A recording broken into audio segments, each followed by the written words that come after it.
하나님 말씀 읽겠습니다. 신약성경 골로새서 1장 11절부터 20절까지 말씀입니다. 제 성경으로는 신약성경 324쪽입니다. 골로새서 1장 11절부터 20절까지입니다. 화면도 보고요, 성경책도 보면서 우리 한 목소리로 같이 읽도록 하겠습니다. 그의 영광의 힘을 따라 모든 능력으로 능하게 하시며 기쁨으로 모든 견딤과 오래 참음에 이르게 하시고 우리로 하여금 빛 가운데서 성도의 기업의 부분을 얻기에 합당하게 하신 아버지께 감사하게 하시기를 원하노라. 그가 우리를 흑암의 권세에서 건져내사 그의 사랑의 아들의 나라로 옮기셨으니 그 아들 안에서 우리가 속량 곧 죄사함을 얻었도다.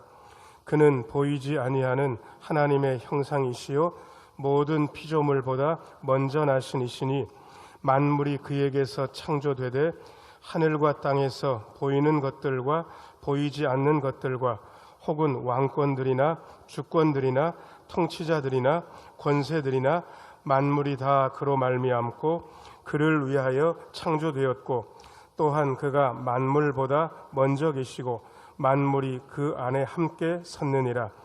그는 몸인 교회의 머리시라. 그가 근본이시요 죽은 자들 가운데서 먼저 나신 이시니 이는 친히 만물의 으뜸이 되려 하심이요 아버지께서는 모든 충만으로 예수 안에 거하게 하시고 그의 십자가의 피로 화평을 이루사 만물 곧 땅에 있는 것들이나 하늘에 있는 것들이 그로 말미암아 자기와 화목하게 되기를 기뻐하심이라. 아멘. 잠시 기도하고 하나님 말씀 듣습니다. 은혜로우신 주님, 이 시간 말씀하여 주시고 주의 말씀 듣는 중에 우리의 심령 안에 주의 영이 약동하게 하여 주옵소서. 주의 말씀이 거침없이 우리의 심령 속으로 흐르고 기쁨과 감사가 넘치는 시간 되게 하여 주옵소서. 예수님 이름으로 기도하옵나이다. 아멘. 오늘 3부 예배 나오신 모든 분들 하나님의 은혜 가득하기를 축원합니다. 잘 나오셨습니다. 오늘 주보를 보시고 그리고 화면 보면 아시겠지만 오늘이 오순절 후 24번째 주일임과 동시에 왕이신 그리스도 주일입니다. 세상에서는 12월이 다 가야 한 해가 갔다 그러지만 교회력으로는 추수감사절 지나서 그 다음 주일이 왕이신 그리스도 주일이고 이 주일 지나면서 교회력으로는 새해가 시작됩니다. 그래서 다음 주부터는 주님의 오심을 기다리는 대림절 절기가 시작됩니다. 저희가 사실은 예수님을 믿는 사람이잖아요. 그런데 예수님에 대해서 잘 아는 것 같은데도 사실은 예수님에 대해서 잘 모릅니다. 저는 저희 어머니에 대해서 잘 안다고 생각을 했는데 모처럼 한참 전 일입니다. 시골에서 올라오셨는데 저희 아내가 어머니 김밥 좋아하셔? 그렇게 묻는 거예요. 좋아하시지? 그냥 그렇게 했는데 열심히 저희 아내가 준비를 해서 김밥을 이렇게 드렸더니 저희 어머니 표정이 별로신 거예요. 그래서 왜 그러시나 그랬더니 나중에 그날 저녁 때쯤 돼가지고 저한테 살짝 뭐라고 얘기하시냐 그러면 아들 나 김밥 안 좋아해. 제가 저희 어머니 식성에 대해서 전혀 모르고 있었던 거예요. 엄마 뭐 좋아하셔요? 그러니까 엄마는 멍게랑 굴 좋아해. 그 다음부터 김밥 해야 됩니까? 오시면 멍게랑 굴 드려야 됩니까? 멍게랑 굴 드리면 되는 거죠. 그죠? 너무 모르고 있더라고요. 사랑한다고 제가 알고 있었는데 정작 모르고 있습니다. 우리 예수 믿는 사람 예수님 사랑한다고 그러는데 예수님에 대해서 얼마나 잘 알고 계신지 모르겠습니다. 제가 한 분 한 분 붙잡고 예수님이 어떤 분인지 여쭤보게 되면 여러분 답변하기 곤란하시겠다 이런 생각도 해보게 됩니다. 그래서 왕이신 그리스도 주일이니까 우리가 예수님에 대해서 좀 알아야 되지 않겠나라는 생각을 했습니다. 그래서 성경 어디를 볼까 그랬더니 사도 바울이 쓴 옥중 서신 중에서 예수님에 대해서 기가 막히게 표현한 바로 서신이 골로새서입니다. 그래서 골로새서를 깊이 있게 읽으면 예수님이 우리에게 어떤 분인지 그리고 우리는 예수님 안에서 어떤 유익을 가질 수 있는지에 대해서 잘 알게 됩니다. 그리고 힘도 납니다. 그래서 골로새서의 말씀을 오늘 선택을 했고요. 4가지만 말씀을 드리려고 합니다. 짧게 말씀드립니다. 왜냐 그러면 오늘은 설교를 2번 하는 날입니다. 제가 말로 하는 듣는 설교를 한 번 들으시고 그 다음에 여러분들이 참여하는 보는 설교, 성찬식을 오늘 할 거기 때문에 제가 구태여 말로 하는 설교를 길게 할 이유는 하나도 없습니다. 첫 번째 좀 비춰주실래요? 자, 저를 따라서 하세요. 우리 예수님은 죄를 사하시는 사랑의 나라의 통치자이십니다. 한 번만 더요. 우리 예수님은 죄를 용서하시는 사랑의 나라의 통치자이십니다. 13절, 14절 읽겠습니다. 13절, 14절 화면 보면서 같이 읽겠습니다. 그가 우리를 흑암의 권세에서 건져내사 그의 사랑의 아들의 나라로 옮기셨으니 그 아들 안에서 우리가 속량 곧 죄사함을 얻었도다. 아멘. 13절 말씀 붙잡아 주세요. 여기 보면 하나님께서 우리를 이사시켰다고 그렇게 되어 있습니다. 흑암의 권세, 절망이 가득하고 그리고 어찌할 바를 모르는 사탄의 땅, 흑암이 있는 땅에서 우리를 이사를 시키셨는데 어디로 이사를 시키셨냐 그러면 누구의 나라로 이사를 시키셨습니까? 아들의 나라. 그런데 그 아들은 사랑의 아들입니다. 그 아들의 나라로 우리가 이사 갔습니다. 자, 저를 따라서 하세요. 우리는 예수님의 나라로 이사 왔습니다. 근데 그 예수님의 나라로 이사 가게 되면 특별히 누리는 게 14절에 나와 있습니다. 14절. 그 아들 안에서 우리가 속량 곧 뭘 얻었다고 되어 있습니까? 죄사함을 얻는다. 여러분, 용서받는다는 건 얼마나 큰 기쁨인지 모릅니다. 어떠한 잘못을 저질렀든지 어떠한 실수를 했든지 우리의 삶이 어떠한 파탄에 다다랐든지 우리는 용서받을 수 있다. 이게 얼마나 기쁜 소식입니까? 자, 저를 따라서 하세요. 우리는 용서받을 수 있습니다. 이 용서받을 수 있다는 말은 어떤 상황에 있든지 새롭게 출발할 수도 있다는 뜻입니다. 가정이 다 박살이 났어요. 아니요, 잘못 때문에. 그런데도 용서받을 수 있어요. 사업이 잘못된 선택 때문에 사업이 다 망해서 어찌할 바를 몰라요. 누구한테 핑계할 수도 없어요. 자기가 잘못 선택해서 그런 거예요. 그런데도 그 잘못된 선택도 용서받을 수 있습니다. 자녀들에게 잘못했어요. 자녀들이 마음 상했고 자녀들과의 관계가 완전히 끊겼어요. 그런데도 그 잘못도 용서받을 수 있어요. 용서받을 수 있다는 말은 언제든지 새롭게 출발할 수 있다는 뜻입니다. 그래서 예수 믿는 사람하고 가장 안 어울리는 단어는 절망이란 단어입니다. 왜 그러냐 그러면 용서받고 새롭게 시작할 수 있다 그러면 절망은 더 이상 없거든요. 자, 저를 따라서 하세요. 우리에게 절망은 없습니다. 언제든지 새롭게 시작할 수 있습니다. 예수님 안에 그의 사랑의 아들의 나라로 옮겨갔기 때문에 가능한 현실입니다. 그 다음에 두 번째입니다. 자, 저를 따라서 하세요. 우리 예수님은 하나님의 형상이시며 만물의 창조자가 되십니다. 15절, 17절 두 절 읽어보겠습니다. 15절 같이 한번 읽겠습니다. 시작. 그는 보이지 아니하는 하나님의 형상이시요 모든 피조물보다 먼저 나신 이시니. 17절도 읽겠습니다. 17절 같이 읽습니다. 또한 그가 만물보다 먼저 계시고 만물이 그 안에 함께 섰느니라. 아멘. 15절 말씀 비춰주세요. 그는 보이지 아니하는 누구의 형상이라고 되어 있습니까? 하나님의 형상. 예수님이 하나님의 형상이라고. 그냥 쉽게 이야기하면 예수님 안에 하나님의 모습이 있다고. 예수님의 성품 안에 하나님의 성품이 있고 예수님의 행동 안에 하나님의 행동이 담겨 있습니다. 그래서 예수님 보면서 우리는 하나님의 모습을 알 수 있습니다. 그런데 기가 막힌 건 우리가 그 하나님의 모습을 닮게 창조됐다고 창세기에 기록하고 있다는 사실입니다. 자, 저를 따라서 하세요. 우리는 하나님의 형상으로 창조되었습니다. 여러분, 고무장갑이 무슨 모양으로 만들어졌는지 아세요? 고무장갑, 제가 지금 힌트를 드리고 있는데 고무장갑은 무슨 모습을 닮았습니까? 왜 손을 닮았는지 아시겠어요?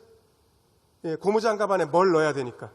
손을 넣어야 되니까. 아마 고무장갑이 발 모양으로 됐다 그러면 고무장갑은 양말처럼 사용해야 될 건데 고무장갑은 손 모양으로 된 이유는 고무장갑 안에 손을 넣기 위함입니다. 우리가 하나님의 모습으로 창조된 이유는 하나님께서 우리 안에 들어오시기 위해서 우리가 하나님의 모습으로 창조되었습니다. 여러분, 그래서 하나님이 우리의 마음속에 들어오기 전까지 우리는 만족도, 어떠한 평안도 누릴 수 없습니다. 하나님께서 우리 안에 들어오셔야 삶의 만족함도 있고 평안도 누릴 수 있습니다. 이게 하나님의 형상을 회복한다라는 말의 뜻입니다. 자, 저를 따라서 하세요. 우리는 하나님의 모습으로 창조되었습니다. 그 하나님의 모습으로 창조되었고 하나님을 마음속에 담고 살아야 제대로 살 수 있습니다. 그런데 여러분, 별로 좋은 단어는 아닌데 헷가닥이란 단어 아세요? 헷가닥. 그게 좋은 말 같습니까? 안 좋은 말 같습니까? 안 좋은 말. 어떤 정상적인 사람이 헷가닥하면 이상하게 되는 거잖아요.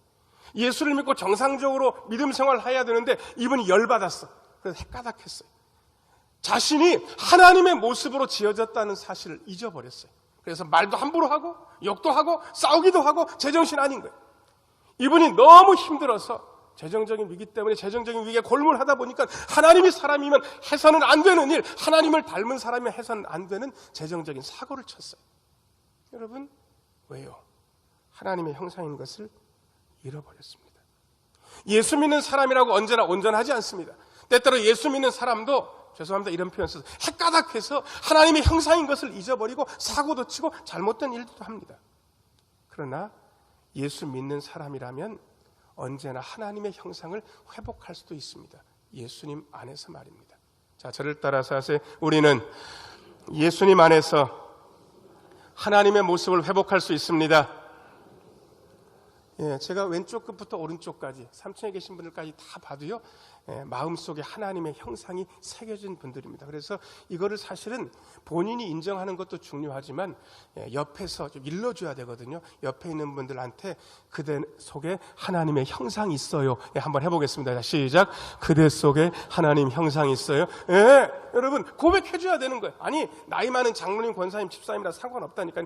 언제 그대라는 말을 들어보겠습니까? 저 들은 지 오래되셨잖아요. 한 번만 더 옆에 있는 분들 얼굴 보시면서 그대 속에 하나님 형상이 있어요. 한마디 하겠습니다.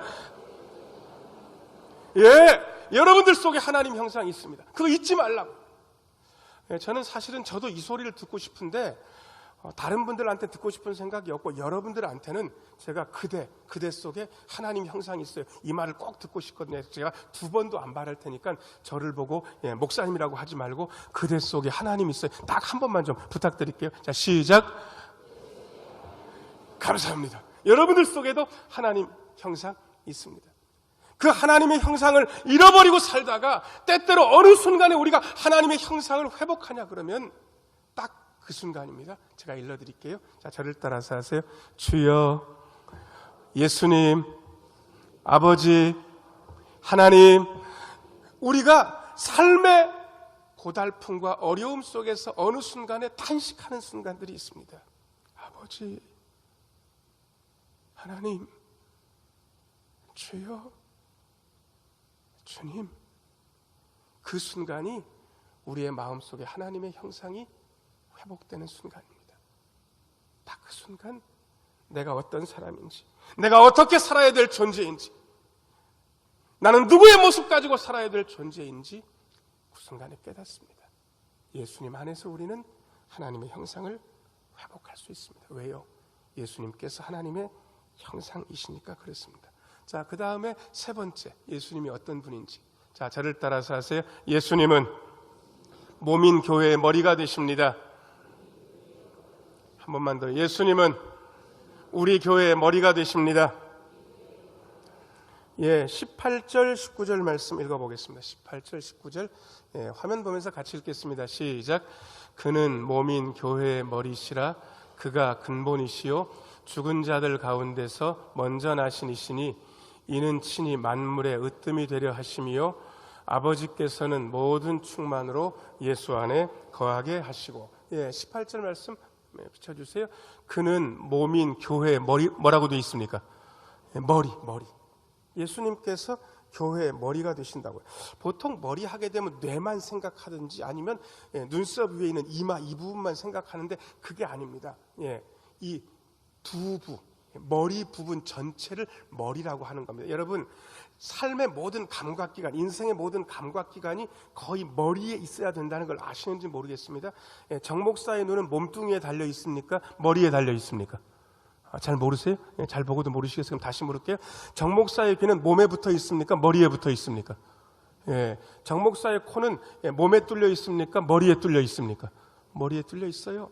정 목사의 입은 몸에 있습니까? 머리에 있습니까? 머리 부분에 있어요.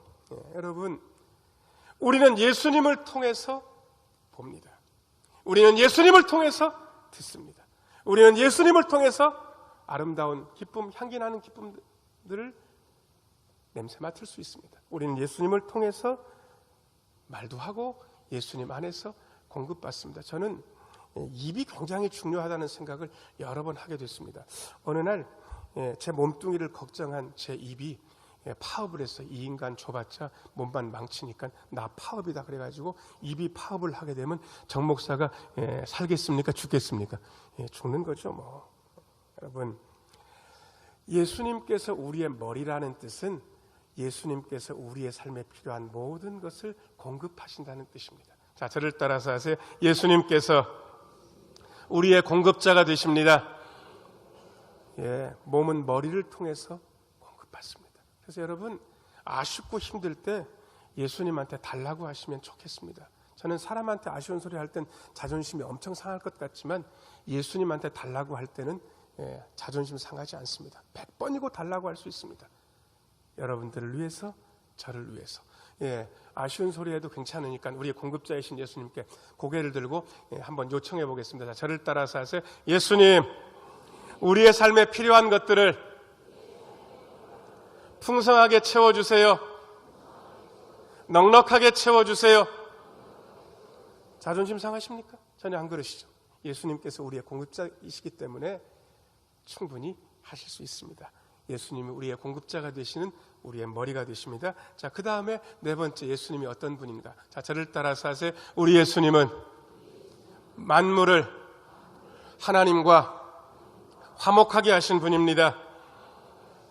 20절 말씀 읽겠습니다. 20절. 화면 보면서 같이 한번 읽겠습니다. 시작. 그의 십자가의 피로 화평을 이루사 만물 곧 땅에 있는 것들이나 하늘에 있는 것들이 그로 말미암아 자기와 화목하게 되기를 기뻐하심이라. 아멘.